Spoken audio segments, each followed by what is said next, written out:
Vamos entonces ahora a proseguir con el programa y vamos a estar con el gran maestro Alejandro Chiarella, que creo que ya está presente en línea. Bienvenido, maestro Alejandro. ¿Qué tal?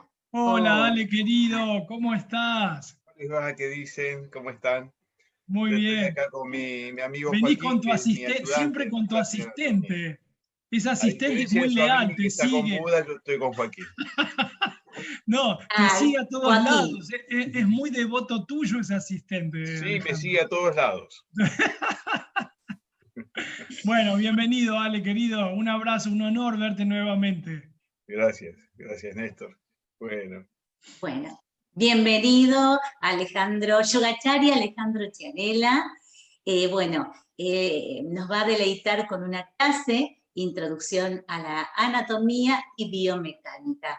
Bueno, si quiere comenzamos, si quiere agregar algo más, maestro. No, yo bueno, por mi parte ya puede comenzar, que estamos un poquito ahí acotados con el tiempo. Acotado con el tiempo. Bueno, Sí. adelante, Acharya Alejandro Chiarella, de Buenos Aires, nos va a deleitar con una introducción y a la anatomía y biomecánica, con Joaquín. bueno, muchas gracias. Muchas Bueno, gracias, bendiciones. queridos, yo vengo acá con un tema humilde, que es la anatomía y la biomecánica. Es un tema que no es medular en yoga, pero sí es un tema importante porque hoy en día la aproximación que tiene la gente al yoga es a través de las posturas. Y esto no es casualidad, es producto de la época en que estamos viviendo. Según el yoga, la, la capacidad de comprender del ser humano va cayendo y subiendo en diferentes etapas. Entonces, no sé si ustedes saben que hay diferentes yugas, diferentes épocas, que se van sucediendo una con la otra, en donde la capacidad de conocimiento en el ser humano va decayendo. Y luego hay un despertar colectivo. Y luego hay otra vez un decaimiento, un despertar colectivo, un decaimiento y así. Nosotros hoy estamos en la época de mayor decaimiento, que se llama el Kali Yuga. Y esto no es ni bueno ni malo. Por ahí nosotros podemos considerar, bueno, estamos en la peor época, uy, qué mal, lo que sea. Pero bueno, no es tan malo el tema, porque al suceder todas las cosas que están sucediendo en el mundo, el ser humano tiene una tendencia a despertar. Yo creo que pocas veces el yoga fue tan expandido a lo largo de todo el mundo como en esta época. Entonces, hoy es muy importante la búsqueda que tiene el ser humano de la libertad. Entonces el yoga, conociendo todo esto y adelantándose a esta situación, propone, a partir de los textos medievales, Hatha Praipika, Granda Samhita, Shiva Samhita y otros textos, Yoga Upanishads. Cuando hablo de medievales, porque nosotros de este lado de Occidente les decimos textos medievales por la época, porque en Europa estaba la era medieval, pero en India no había era medieval como había en Europa, pero nosotros los llamamos textos medievales, a los textos del año 1000 más o menos, 1000, 1200. Bueno, esos, o hasta el 1400 inclusive. Esos textos ponen al cuerpo como principal elemento de trabajo en el yoga. Entonces, se le empieza a dar una preponderancia a asana que no tenía 2000 años antes, que no tenía 1000 años antes, ¿verdad? En la época de los Upanishads casi no se habla de asana. Patanjali, de sus 196 sutras, creo que son, 3 solamente habla de asana. Está bien que lo pone en una categoría importante, porque lo nombra como una de las 8 cosas que tenemos que hacer para practicar yoga. Pero evidentemente no había tanta importancia, tanta preponderancia en el tema asana. Sin embargo, en esta época medieval se empieza a considerar que el ser humano va a trabajar mucho más con el cuerpo y asana va a tomar un papel importantísimo en la práctica de yoga. Y es así, y lo podemos comprobar. Hoy en día vos cuando pones alguna cuestión de yoga en YouTube o lo que sea, lo primero que vas a ver es gente haciendo posturas. Hay menos gente enseñando, cuando pones yoga, enseñando pranayama o meditación. Pero sí hay mucha gente enseñando posturas. No es ni malo ni bueno, es lo que está sucediendo, ¿está bien? No hay que olvidar que las prácticas no solamente es postura, sino pranayama y meditación, y que esto no es únicamente terapéutico para sentirse bien, para arreglar el cuerpo, para estar más sano. Esto es verdaderamente un trabajo hacia la trascendencia, en donde nosotros lo que tratamos de hacer es perder la identificación con la forma, con nuestro cuerpo, darnos cuenta que nosotros no somos nuestro cuerpo, sino que no somos la conciencia capaz de percibir al cuerpo. El cuerpo tiene una forma, pero la conciencia, que es lo que somos, no lo tiene. Es perpetuamente presente, perpetuamente quieto en el presente y consciente. Y Ananda, además. Pero bueno, como nosotros hemos perdido ese hilo, como humanidad, entonces necesitamos tirar del pedacito de cuerdita que está afuera. Y del pedacito de cuerdita tirar para adentro, para adentro, para adentro, y encontrar la esencia de lo que somos. Entonces, el pedacito de cuerdita que queda afuera es el cuerpo.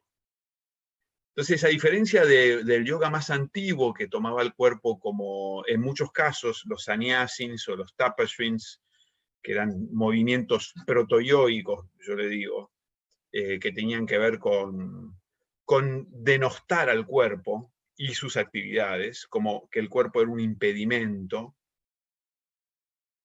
que en parte lo es. Al revés, en el yoga medieval, el yoga, lo que se llama el yoga tántrico, se toma el cuerpo como un elemento, como un portal hacia la trascendencia. Entonces se lo toma, entonces el cuerpo sería algo sagrado, no algo que yo tengo que correr o menospreciar. ¿Está bien? Entonces se lo toma como es la puerta sagrada. Y verdaderamente lo es, si así lo utilizamos. Por supuesto, tenemos que cuidar el cuerpo por medio de alimento, de un buen alimento, buena respiración y ejercicios. Ejercicios que el yoga propone como en forma de asana. Y asana propone el yoga, que es elongar músculos, tomar posiciones, tomar formas en donde se elongan ciertos músculos y ciertos otros músculos tienen que estar en contracción. Es decir, asana, lo dice Patanjali, tiene las cualidades de stira y de sukha. ¿Qué es stira y sukha? Stira es, fíjate que tiene la misma raíz que la palabra en castellano, estabilidad, y de hecho esa es la traducción. Hay partes del cuerpo durante una postura, hay partes del cuerpo que tienen que estar estables y partes del cuerpo que tienen que estar en elongación, que tienen que estar relajadas, ¿sí? Es un mosaico. Cada postura va a decir, esta parte va a estar en contracción y esta parte va a estar en relajación. Estos dos pilares de los que habla Patanjali son también los pilares de la biomecánica. La biomecánica dice que idealmente en el trabajo corporal, el cuerpo tiene que tener partes en estabilidad y partes en movilidad. Es decir, tengo que tratar de trabajar que el cuerpo pueda estar bien estable, eso significa una fuerza muscular, y al mismo tiempo debe tener mucha movilidad, eso significa un buen largo muscular. ¿Por qué hablamos de largo muscular? Bueno, Patanjali propone, no indirectamente a través de los Yoga Sutras, pero bueno, todo esto tiene que ver con la filosofía del yoga, Samkhya, Vedanta, en donde se dice que a nosotros nos cuesta ponernos en contacto con el presente, aceptar el presente tal cual es. Como nos cuesta aceptarlo, entonces hay algo en nosotros que se cierra, ¿verdad? Se traduce en forma de emociones negativas. Nosotros pasamos mucho tiempo de nuestra vida en emociones negativas o distraídos de lo que está ocurriendo. en otra dimensión, en la dimensión mental. Cada vez que nosotros no aceptamos las cosas que nos pasan, cosas que suceden en el momento o cosas que están en nuestra mente, que se repiten y se repiten como cintas repetidas una y otra vez, cintas, ya no se dice más cintas, chips, vamos a decir, chips repetidos, ¿qué pasa? Nuestro cuerpo se aprieta, ¿está bien? La contracción muscular tiene que ver con la no aceptación. ¿Y por qué la contracción muscular? Porque la contracción muscular, la contracción de todos los músculos, nos llevaría, hay una tendencia, o sea, la contracción de los músculos puede llevar a la extensión también, pero hay una tendencia que la contracción nos lleve a cerrarnos, ¿está bien? Esta es la posición que nosotros hemos tomado, donde nuestro cuerpo ha sido formado en una posición de flexión. En la posición embrionaria, todas nuestras articulaciones están en flexión. Los dedos están en flexión, las muñecas en flexión, los codos en flexión, los hombros en flexión, la columna en flexión. Entonces, cada vez que nosotros nos cuesta aceptar lo que tenemos adelante, las cosas que nos suceden, las cosas que nos mandan los pensamientos, las memorias, cuando hay una no aceptación, o directamente un rechazo sería una exageración de esa no aceptación, nuestro cuerpo se cierra en flexión, se redondea, se cierra en flexión. Entonces el yoga, ¿qué es lo que pasa cuando un músculo se cierra en flexión? Bueno, el músculo de tanto tiempo que está en flexión se termina contracturando, y no solamente contracturando, sino se empieza a acortar. Y luego es difícil, el cuerpo queda lo que se llama atrapado o secuestrado en flexión. Luego es difícil volverlo a abrir, ¿está bien? Y fíjense el proceso del cuerpo humano, en donde nosotros nacemos en flexión, nos extendemos a lo largo de la vida, en nuestra vida adulta estamos extendidos, y luego con la vejez volvemos a la flexión, ¿verdad? Entonces, fíjense que la flexión no es un enemigo, pero es un cerrarse, ¿sí? Y si nosotros, en el momento que nuestro cuerpo tiene que estar abierto, que es desde niños hasta ancianos, estamos en flexión, estamos cerrándonos a lo que sucede.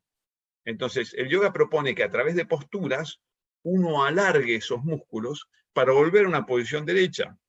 Para el yoga tántrico es súper importante la posición de la columna derecha. La columna derecha significa para el tantra que estamos alineados con la conciencia y la voluntad cósmica. Y así estaríamos cerrados, ¿verdad? Entonces, abrir el cuerpo tiene que ver con ponernos en contacto con la voluntad del cosmos. Por eso es tan importante, fíjate que siempre se te pide, cuando haces meditación, pranayama o lo que sea, la columna recta. No es columna recta, en realidad tenemos que decirle columna vertical, porque recta no es, tiene sus curvas, ¿sí? Pero es un pequeño aplanamiento de las curvas y una posición vertical en donde la columna está en equilibrio, más que nada. ¿Y cómo podemos lograr esa posición de sentado que es tan importante para un montón de cuestiones en yoga? Meditación, pranayama, satsang. Cuando estamos aprendiendo de los maestros, estamos sentados con las piernas cruzadas derecho. Bueno, lo más importante en esta cuestión es la posición de la pelvis. Muchas posturas en yoga entonces buscan estirar músculos, fortalecer ciertos otros, para tener una muy buena posición de sentado. Una posición de sentado donde podamos estar durante un tiempo largo, así dicen los textos, sentados en equilibrio. Si nosotros estamos en una posición de sentado y mi pelvis está retrovertida, ¿qué quiere decir retrovertida? Que la pelvis naturalmente tiene una inclinación hacia adelante. Primero voy a mostrar lo que es la pelvis. Así podemos tomar una noción de lo que estamos hablando.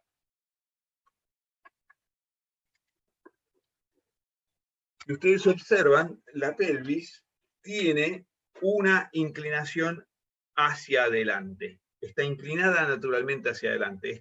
Esta parte de acá arriba, que se llama hueso coxal, se inclina hacia adelante. Y los isquiones, que son los huesos de acá atrás, están llevados hacia atrás. Naturalmente la pelvis tiene esa posición hacia adelante.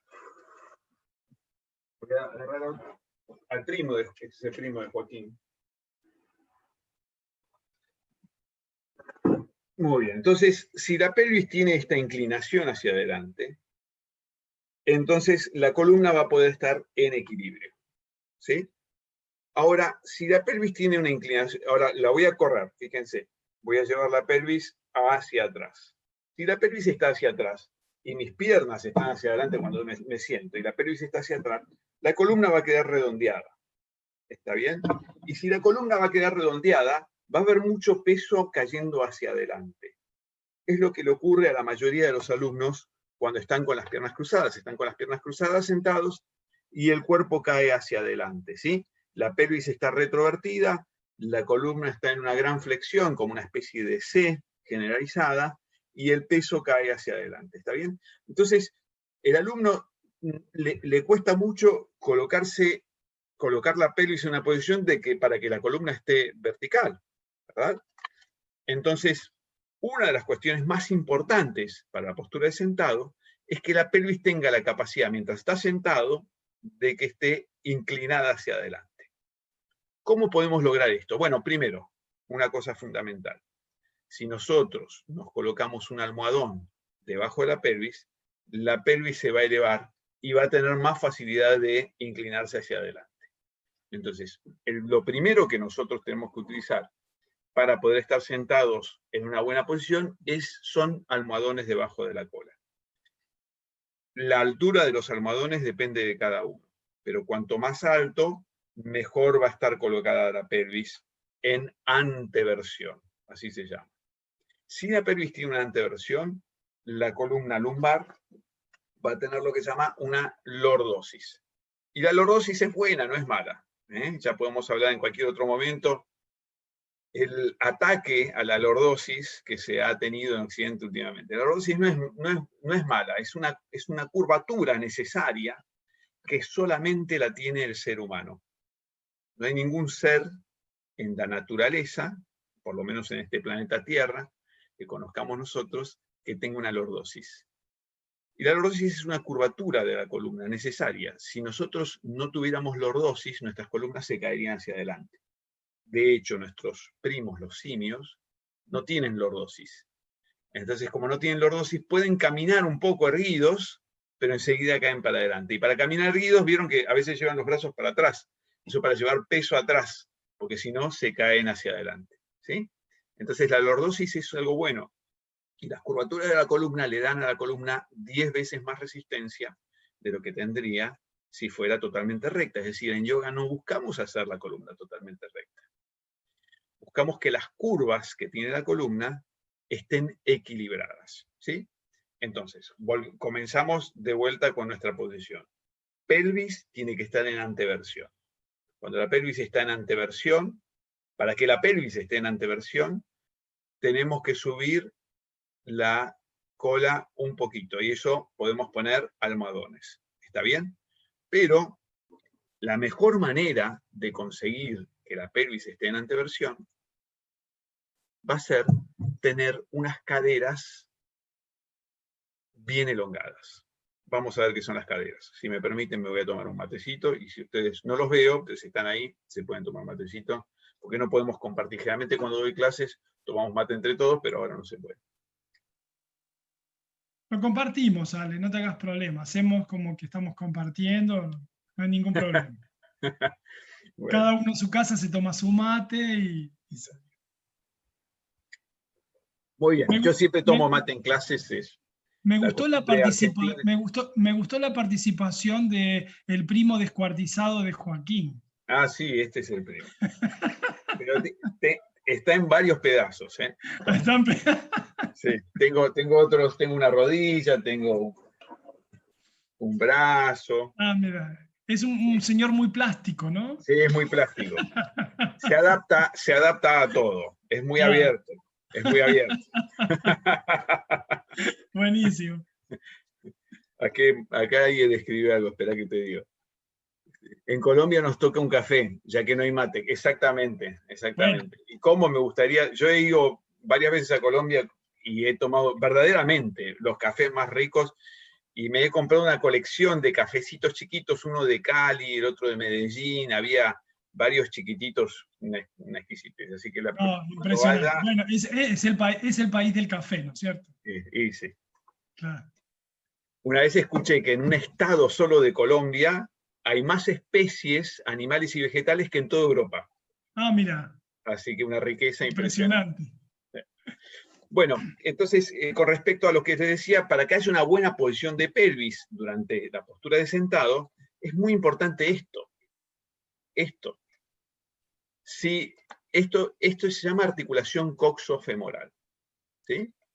La articulación coxofemoral es una articulación tipo se llama diartrosis, es una articulación sinovial, es decir, tiene una cápsula sinovial y tiene adentro líquido sinovial.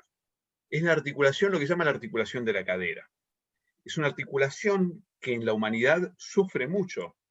De hecho, ¿cuánta gente conocen ustedes que haya tenido o tenga una cirugía de cadera? ¿Por qué se da esto? Bueno, la cirugía de cadera viene de dos cuestiones. Uno, que es la cuestión de la osteoporosis, como es una articulación que recibe tanto peso, y al tener, si tiene poco calcio, si está poco calcificada, se empieza a lastimar, se empieza a herir, se empieza a deteriorar, erosionar, ¿sí? Pero además, es una articulación porque recibe tanto peso por dos cuestiones. Primero, por el peso. Si mi cuerpo tiene mucho peso, si tengo sobrepeso, es posible que esas articulaciones empiecen a dañarse. Pero además, y muy importante, es la falta de movimiento. Porque la falta de movimiento en las caderas hace que los músculos que están alrededor, que son los músculos más grandes del cuerpo, si vos mirás los hombros, brazos o lo que sea, fíjate cuál es la parte más muscular más grande del cuerpo. Y los muslos. Y la parte de arriba, los muslos, los glúteos, muslos, toda esa parte es la parte de los músculos más grandes del cuerpo. Y hay una relación entre masa muscular y elongación. No siempre se da, pero en general se da. Cuanto más masa muscular tengamos, menos elongación tenemos. ¿Está bien? No siempre se da. Hay gente con poquita masa muscular y que se elonga muy poco. Y hay gente con mucha masa muscular que tiene una gran elongación también. Pero en general, esta relación entre masa y elongación se da. Entonces, en general en la población, estos músculos son los más grandes, por lo tanto, son los más difíciles de estirar, y además, y esta es la parte más importante, los hábitos posturales. Los hábitos posturales forman al cuerpo. ¿Qué quiere decir los hábitos posturales? Los hábitos en que nos ponemos, nos colocamos, la forma en que nos sentamos, la cantidad de tiempo que estamos sentados, eso influye muchísimo en la construcción de tu cuerpo. Entonces, si nosotros pasamos mucho tiempo con la espalda apoyada en un respaldo, la columna derecha, la pelvis en retroversión y las caderas fijas, como es cuando nos sentamos en un escritorio, cuando conducimos automóviles, mucho tiempo, estamos siempre en esa misma posición. Las caderas adquieren una gran rigidez. Están rígidas, no se mueven muy poco.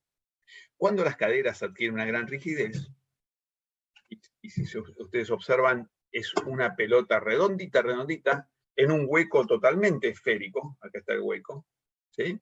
Es una articulación que debería tener un excelente movimiento, pero si esta articulación adquiere rigidez, la pelvis no va a ser móvil, la pelvis va a estar, si estoy mucho tiempo sentado así, la pelvis me va a quedar así.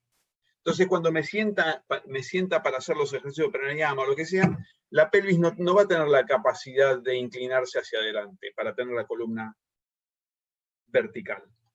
La pelvis va a estar fija, ¿sí? Entonces, con esto quiero decir la importancia de la movilidad de las caderas en la práctica de posturas. Entonces, acá estamos yendo al tema principal. Si nosotros, durante las posturas de yoga, que la mayoría de las posturas de yoga están diseñadas para elongar las caderas, para alargar los músculos de alrededor de las caderas, si lo hacemos efectivamente, nuestra pelvis va a adquirir una posición muy buena para poder estar sentados durante las prácticas de pranayama y meditación. ¿Cuál es el inconveniente durante la práctica de posturas? ¿Qué es lo que tendríamos que tratar de hacer y qué es lo que tenemos que tratar de no hacer? Lo que tenemos que tratar de hacer es, durante las posturas, sentir la elongación de los músculos de los muslos. ¿Sí? Vamos a sentir atrás glúteos y el grupo isquiosural, toda la parte de atrás de los muslos. Eso se tiene que elongar mucho. Es muy importante que eso se elongue. Vamos a sentir adelante los cuádriceps. Hay otros músculos, sartorio, tensor de la fascia lata, inclusive algunos aductores son parte de los músculos flexores. Pero vamos a hacer, importante, que vos sientas la elongación en los cuádriceps, que vos sientas la elongación atrás en los glúteos y los isquiosurales, ¿sí? Y por último, los músculos que impiden la rotación externa, que son músculos más profundos, pero podemos decir glúteo medio y menor y aductores. Entonces, fíjense, cuando hacemos un loto, el muslo entero tiene que rotar, ¿sí? Tiene que rotar para hacer un buen loto. Cuando hacemos un loto, la cadera está puesta en flexión, en abducción, lo hago de frente, en flexión, en abducción y en rotación. ¿Sí? Este es un movimiento, el movimiento de rotación es un movimiento muy importante para la postura del loto, o cualquier postura sentado con las piernas cruzadas. Y es un movimiento que en general está muy restringido. ¿Restringido por qué? Por estos músculos que están acortados, que no reciben elongación normalmente, y que necesitan de una buena elongación. Entonces, para hacer esto, es necesario que nosotros aprendamos a rotar las caderas. ¿Cuál es el inconveniente? Si nosotros no rotamos bien las caderas, cuando hagamos posturas de piernas cruzadas, las rodillas van a ser las que roten. Y las rodillas no están diseñadas para rotar. Entonces, es muy común, muy frecuente, probablemente ustedes lo han experimentado en ustedes mismos, o si tienen alumnos en sus alumnos, o quienes sean, que los alumnos expresan que les duelen las rodillas. Les duele las rodillas por estar sentados con las piernas cruzadas, ¿verdad? Bueno, si sucede esto, es muy importante que aprendamos a rotar las caderas, ¿sí? Entonces, antes de hacer la postura del loto, o hacerlo como un ejercicio, como parte de los ejercicios de posturas. Para rotar las caderas, lo que nosotros necesitamos es este movimiento de acá, ¿sí? No el movimiento adentro de la rodilla, no poner el loto directamente sin alargar las caderas. Nosotros tenemos que girar el muslo, ¿lo ven? No sé si lo están viendo. Girar el muslo. Esto lo podemos hacer de varias formas. Puede ser así, puede ser así, puede ser así, ir amacando. Lo que estamos movilizando es la articulación de la cadera. Lo que estamos haciendo es ir girando esta articulación de la cadera.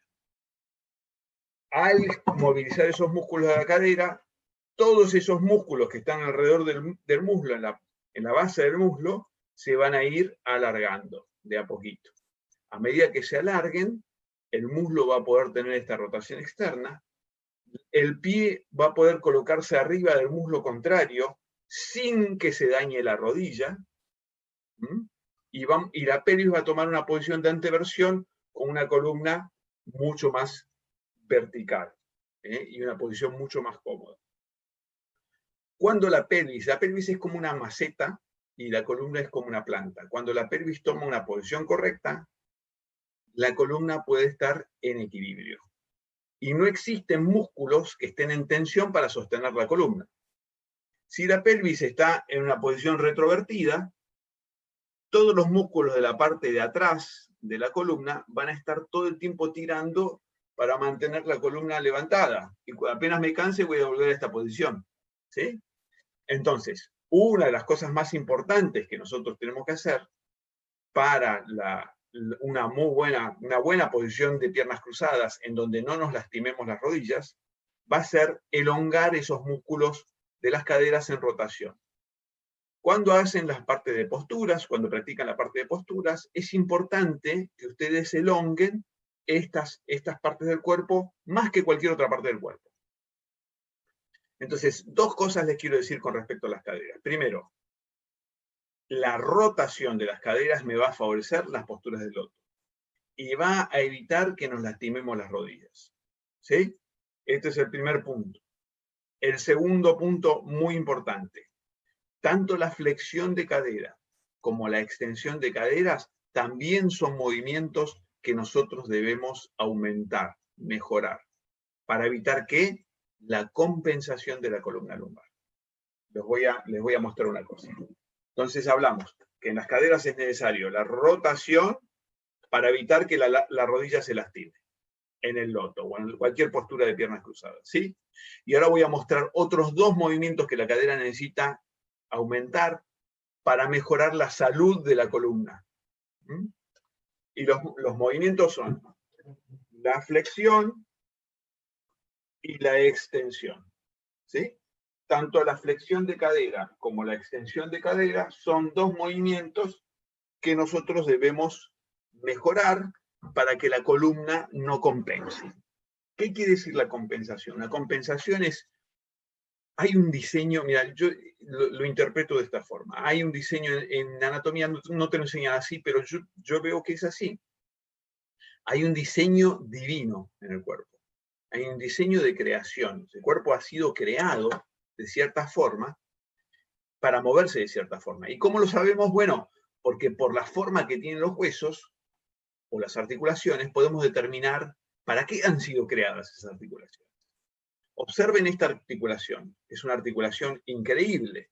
Una pelota adentro de un agujero, que es la cabeza del fémur adentro del acetábulo, con una posibilidad de movimiento enorme, una gran amplitud de movimiento. Sin embargo, está muy restringida por los hábitos posturales. Debemos abrir esas posibilidades en las caderas, ¿sí? Ahora la columna. La articulación de la columna son dos huesos cúbicos, uno arriba del otro, con un cartílago en el medio. Esta articulación no es una articulación diseñada para un gran movimiento. Sí se necesita movimiento en la columna, sí. No es que la columna debe estar fija, no.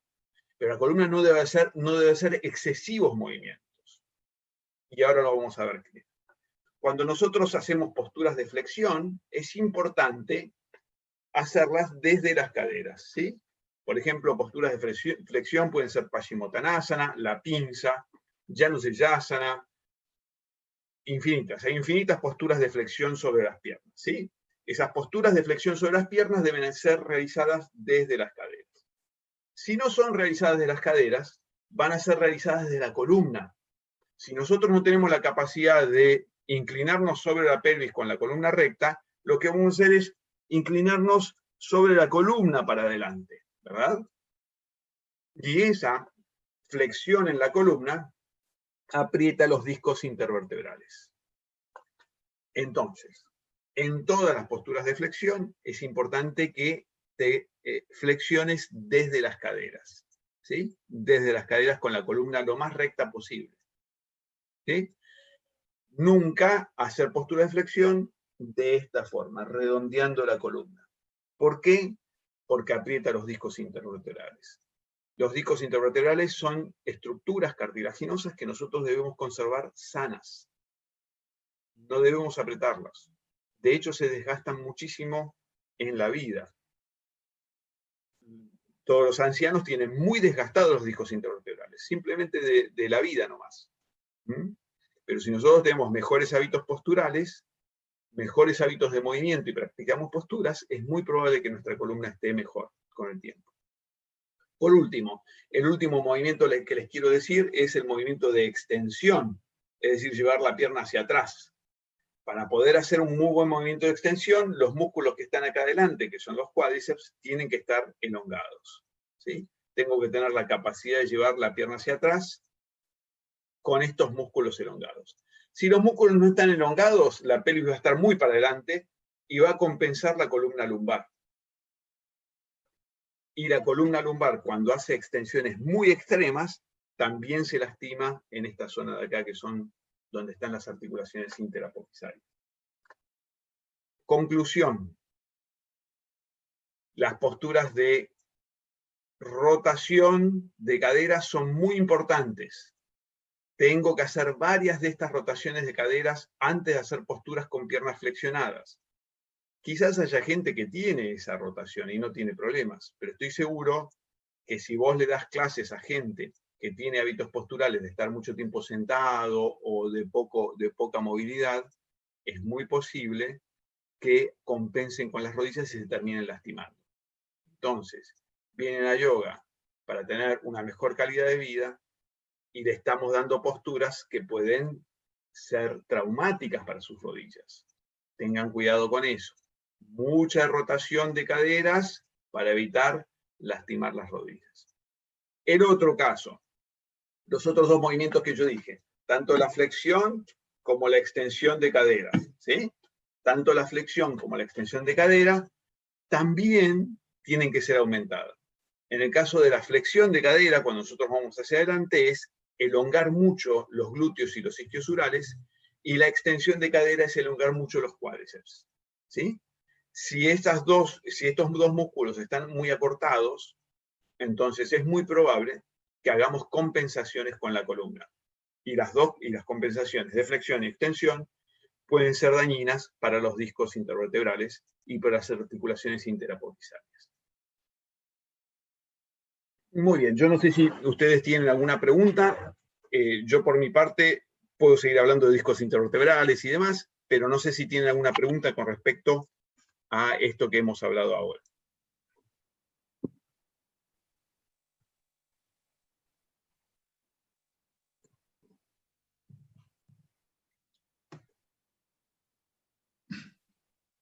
Bueno, Ale, igual, no sé si vos terminaste tu exposición, tendrías unos minutitos más si querés. La gente, digamos, yo estoy viendo YouTube, no sé si hay alguna consulta, te la transmito. Ya te digo. Yo, la verdad, hermosa tu ponencia, muy, muy claro, interesantísima. Muchas gracias. Súper práctico, Sí. y es muy importante lo que explicaste, Ale, porque, Exacto. digamos, muchas veces las personas llegan a yoga incluso sobreexigiéndose de más y no cuidando, ¿sí? Todo lo que estuviste explicando, con tal de hacer posturas más exigidas, descuidan y después terminan lastimándose, ¿no? Y Sí. una de las cosas que siempre hablamos en la escuela y demás, que hay un principio que es el primer principio y para nosotros es basal, que es ahimsa, y primero con nosotros mismos, ¿sí? Entonces el hecho de autoexigirse y de querer llegar a una postura cuando todavía nuestro cuerpo no está adaptado y preparado para alcanzarla, es muy importante todos los tips que diste porque es primordial, ¿no? Es el camino del yoga, es cuidarse, cuidar a otros si somos profes, si somos formadores, si somos maestros, pero también cuando iniciamos la práctica como practicantes de yoga, también cuidarnos a nosotros. Para empezar como debemos empezar el yoga, ¿no? Respetando a ahimsa. Exactamente. Y yo tengo una frase que a mí me gusta mucho, que es, porque a lo largo de todos estos años vi gente que se siente cada vez mejor practicando yoga. En lo espiritual todos se sienten mejor, en lo emocional, en lo mental, en lo espiritual, pero vienen algunos y se lastiman. Claro. Entonces yo digo, el yoga puede ser terapéutico para el cuerpo o puede ser traumático. Depende cómo lo haces, depende si, como vos dijiste, Néstor, si aplico las cualidades de ahimsa a la práctica y de conciencia. ¿Qué quiere decir conciencia? Sentir. Sí, claro. Si yo estoy en contacto, o sea, si yo vengo muy acelerado y empiezo a hacer posturas, bueno, por ahí pongo articulaciones en riesgo y sin atención, estoy insensible. De hecho, es muy, muy común no estar en contacto con la sensibilidad. Y lo que te pedí en las posturas de yoga es que estés en contacto con lo que se siente. Si además tenemos elementos que nos ayuden, como el conocimiento de la anatomía y biomecánica, entonces podemos hacer una práctica muy sana. Yo sé que la anatomía y biomecánica no es la materia principal del yoga, para nada. De hecho, yo en India he aprendido, nunca nadie me enseñó nada de anatomía biomecánica, lo aprendí acá. ¿Y por qué? Empecé a estudiar porque vi que mucha gente venía a yoga y le empezaba a doler las rodillas, le empezaba a doler la cintura, se sentían emocionalmente más abiertos, mejores, más calmos y más relajados también. Pero me duele un poquito las lumbares, me duele un poquito la rodilla, y cada vez me duele más, hasta que terminaban yendo al médico, ¿viste? Especialmente rodillas y lumbares, Sí, sí. son dos lugares ahí, y cervicales también. Son tres lugares ahí muy... Entonces, bueno, ahí empecé a investigar el tema, qué es lo que pasa, por qué la rodilla duele, por qué si estoy haciendo yoga por una cuestión terapéutica, para estar mejor, más abierto, más expandido, por qué me estoy lastimando.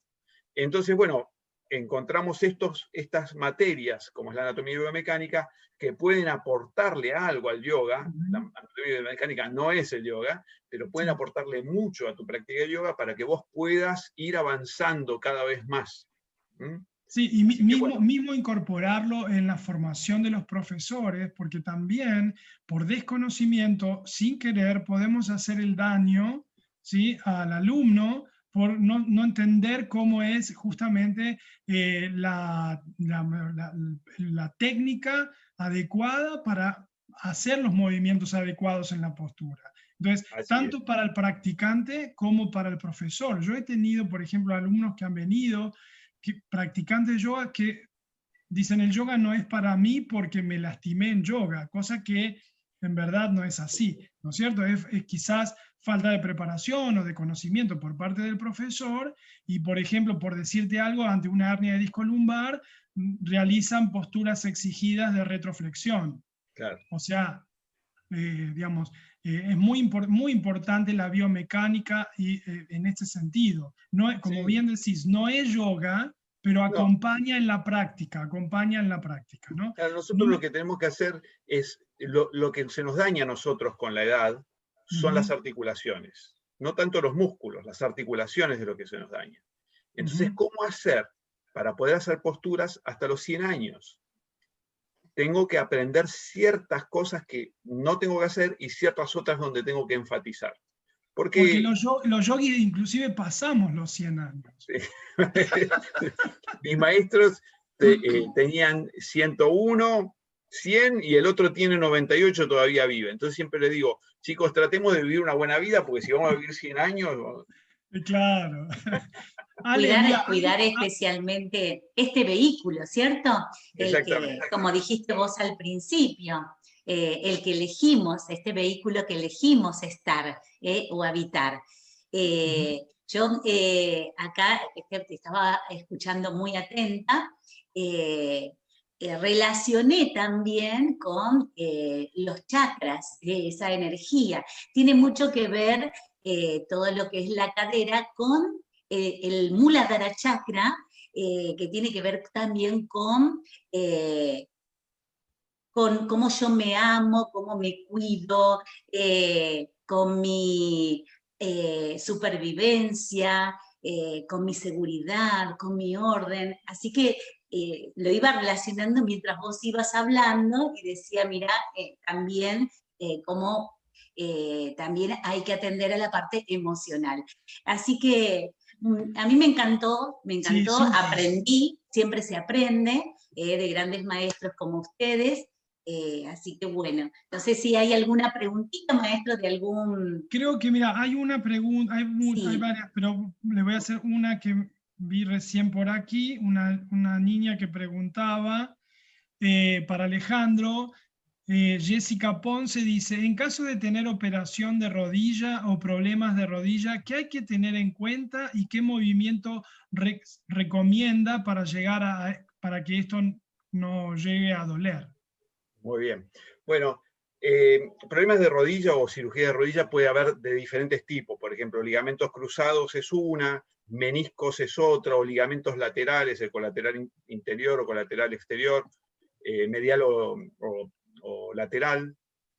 Bueno, son muchas cosas. De rótula puede ser condromalacia, hay muchas cuestiones diferentes. Y todas se deben a diferentes tensiones de diferentes lados de la rodilla. Puede ser una tensión del lado de afuera, del lado de adentro, de adelante o de atrás, o de la parte interna donde están los ligamentos cruzados. Hay diferentes cuestiones, pero más que nada, yo necesito siempre en la rodilla, fíjate que la rodilla está entre dos huesos, los dos huesos más largos del cuerpo, ¿sí? Se forma una palanca enorme en la rodilla. La rodilla es otra articulación típica que todos los ancianos, a partir de los 70, 80 años, tienen problemas, ¿sí? ¿Por qué? Porque es una palanca enorme.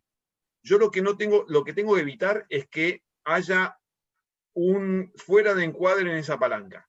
Que la palanca siempre funcione derechita, nunca un fuera de encuadre. Y el fuera de encuadre ocurre cuando hacemos lotos. Pero ocurre porque las caderas están cerradas. Las caderas no le permiten al fémur rotar.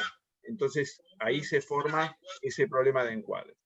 Entonces, siempre que tenés problemas de rodillas, guarda, porque si vos vas a hacer yoga y vas a estar mucho tiempo con las piernas cruzadas sentado, yo te recomiendo dos cosas. Primero, que te pongas un buen almohadón arriba para evitar que la rodilla duela. Al más mínimo dolor, cambia la posición. Ahí necesitas presencia, sentir, ponerte en contacto. Si duele, cambio la posición, porque quiere decir que algo malo está. Mira, fíjate, dolor significa que hay algo malo en la biomecánica. No quiere decir algo bueno, dolor. De hecho, yo recién hablaba que la biomecánica no me enseñaron en India. Y cuando yo le dije a uno de mis maestros de posturas, me duele la rodilla, me dijo, seguí practicando porque se te va a ir. Y eso es lo peor, no está bien eso. Y me lo enseñaron en India, un gran maestro de asana. Sí, es un error, ¿está bien? Entonces vos sentís dolor, cambia la posición. Subí almohadones, y la tercera recomendación que te doy, que es la más importante, hacé estos trabajos que yo hice de cadera para rotar esos músculos. Una vez que esos músculos se alarguen, la rodilla no va a sufrir más. Entonces uno busca un problema, me duele la rodilla, busco cómo solucionar mi rodilla, pero lo busco en la rodilla. No lo busques en la rodilla, búscalo en la cadera. La cadera es la que se tiene que abrir, ¿sí? Es muy importante esto, Alejandro, porque a veces la exigencia viene del propio alumno, pero a veces ciertos profesores también exigen demasiado a las personas. Yo he escuchado algunas clases en donde el profesor le dice, vos podés, vos podés, vos podés, vos podés, pero digamos, por un lado le quiere dar la fuerza para que la persona sea constante, perseverante, que eso no está mal, pero digamos, no está, pero desde el punto de vista físico, esa sobreexigencia cuando la persona lo está haciendo, aún si siente dolor, aún si siente molestia, puede estar dañándose, dañándose. Sí. Entonces, es muy, muy importante lo que dijiste, muy, muy importante. Bueno, en realidad siempre que hablas cosas importantes. Bueno, gracias, Néstor. Pero recuerden que el dolor es un signo inequívoco de que hay algo mal. Exactamente. Y tratemos de, por ejemplo, si yo hago una postura de extensión, de mucha extensión, puede ser que sienta como una sensación de que hay algo que no se puede explicar, pero no es dolor. Claro. Fíjense la diferencia. Ahora, si yo cuando hago una postura de extensión siento un dolor acá, eso es dolor. Claro. Entonces, diferenciar lo que es dolor de apertura. A veces las sensaciones de apertura se sienten como algo dolorosas, pero no es dolor. Fíjense la diferencia, es importante cuando hay acortamiento isquiotibial y nosotros hacemos Paschimottanasana, también se siente el trabajo del estiramiento, pero una cosa es sentir el trabajo del estiramiento y después otra cosa es estar muerto de dolor, pero estoy haciéndolo. Entonces, claro, cuando hay dolor energéticamente es que la energía no está fluyendo bien también. Entonces tengo que cortar eso. Claro, tengo que cortar eso y de alguna manera buscar una variante, una alternativa antes de después seguir practicando, y con práctica yo voy a lograr mejor elongación, mejor flexibilidad, pero es la práctica misma y no sobreexigirse y sentir dolor, porque el dolor yo creo que no hay que llegar antes del dolor es el límite, no es el dolor mismo, ¿no? Exactamente, exactamente. Así que está muy bien, está excelente. Bueno, yo te agradezco muchísimo tu participación, tu tiempo, tu entrega, tu garra y tu conocimiento. Gracias por estar con nosotros una vez más. Sos un maestro, sos de la casa, sos parte de esta comunidad también. Gracias, Néstor. Gracias, su amigo. Bueno, gracias, Alejandro. Y como le dije a aquella, la próxima los espero aquí en Rosario, ¿sí?